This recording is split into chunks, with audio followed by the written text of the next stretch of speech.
So, Bassem, thank you very much for joining us. You've become known across the world for your activism or for speaking out on the situation in Gaza. You've got family over there? My wife's family, yes, my family's over there. Her uncles and her cousins are there, yeah. How are they? Well, they are trapped in Rafah, staying in one building with many other families in one apartment, so I hope they're safe. Rishi Sunak told Benjamin Netanyahu that the situation in Gaza is increasingly intolerable. Is increasingly intolerable. You see, I don't even need to comment. I need to just repeat what he said, which is interesting, that after 6 months, 30,000 people killed, 80% of the place destroyed, 100% of the people displaced, 50% of the victims are children, but it is starting to get a little bit uncomfortable. Nothing that can happen in Gaza can make the world move, because look at the past 6 months. Remember when there was like all the rage when 3,000 people were killed? 3,000 killed. Now 30,000, nothing. Or the videos that we see being people shot while raising a white flag. Every time you think, oh my God, this is too much, Israel moves on. It's like Donald Trump. Remember Donald Trump? It was like one lie after the other, one atrocious statement after the other. By the time you catch up with one, it's already moved on.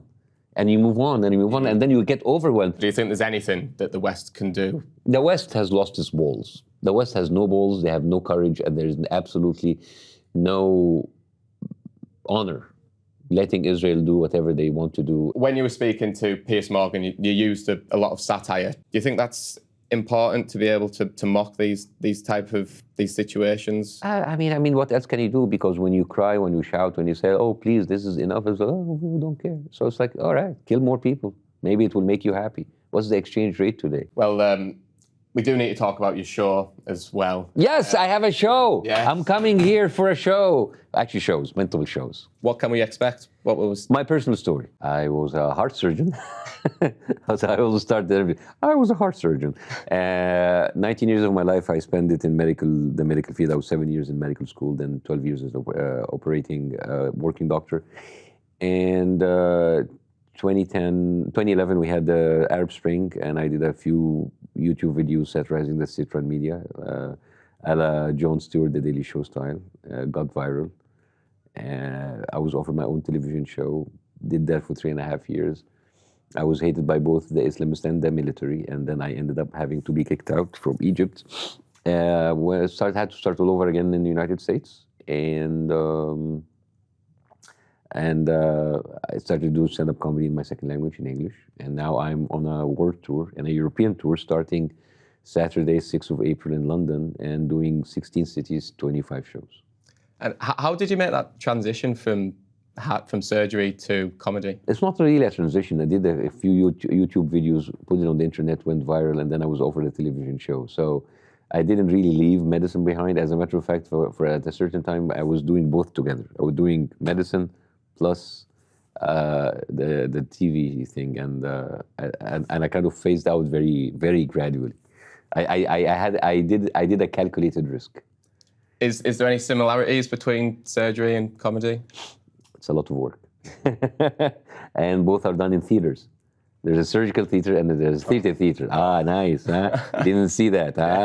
Also, comedy is about dissecting things. It's about getting to the bottom of things. It has a lot of studying. The only difference is maybe as a surgeon, you perform in front of people that gone under.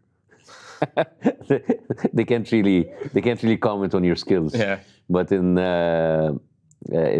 comedy, everything that you say is scrutinized. I try to take people away from what's happening on the current events because I can't deal with it. Honestly, I get too flustered, too much, too involved. It's too much. I can't. And so I've been doing my show, by touring by my show, and yeah, it's been interesting. Alhamdulillah. I'm doing London, Paris, Amsterdam, Rotterdam, Malmo, Oslo, Berlin, Zurich, Munich, Hamburg. And you're doing it all in English, In right? English, yes. What's that like? Antwerp, Stockholm, Oslo, Copenhagen. Birmingham actually is going to be my biggest show. Oh, really? 4,500 seats in Birmingham. And doing the show in English has actually been very interesting because It's my second language, and most of the people who come to my show are immigrants, so English is their second language. But if you go places like Stockholm or Berlin, English is their third language. Yeah. So that is actually interesting. And what's it been like for you since the Piers Morgan interview? I know you've been doing comedy for a really long time, but... Well, I have to say that, I have more exposure, more reach. And I joke about it as like, I'm just like another brown guy who needed a white guy to push him forward.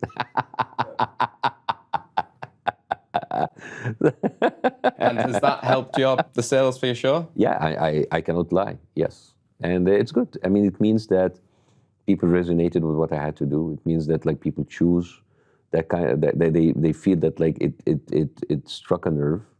And it actually gives a big,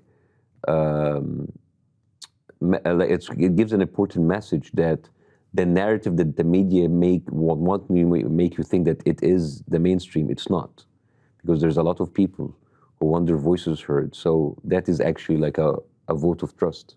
When people could see this and then come to my show, it means that they approve of this message. Is there much of a difference in the reception that you receive compared with a British audience compared to a US audience? No, because I have designed that show. I've been touring of this show many years, not just in the States, but also in the Middle East and in Europe. And I've designed it in a way with the audience in mind. I want the people in the audience can relate to it. You don't even need to know anything about who I am.